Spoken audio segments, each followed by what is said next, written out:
সাফাজুল মন্ডল যে এমপি সবাই পরিবর্তন করতে হবে এমন বলবে? দেখুন, ও সাফাজুল মণ্ডল কি বারবার অনেক সিন পাল্টে পাল্টে কোনো সময় মহারাষ্ট্রে, কোনো সময় ব্যাঙ্গালোর, এরকম আমি দেখি যে ও আলাদা আলাদা নামে, কিন্তু ও বলে আমাকে নাম আমার পবা।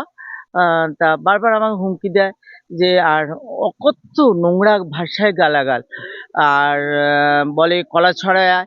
আমিও কোনো সময় বলেছি আমি তুই দাঁড়িয়ে থাক, আমি আধ ঘন্টার মধ্যে ওখানে গিয়ে পৌঁছে যাব, গুলি করে মেরে দেবো।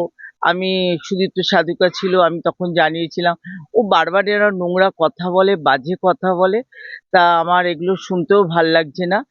আর আমি আরো শুনলাম আমার সাংবাদিক বন্ধুদেরকে ও আজে বাজে কথা বলেছে, আর পুলিশের নাম করে বলেছে যে উনিরা আমাকে হেল্প করবে।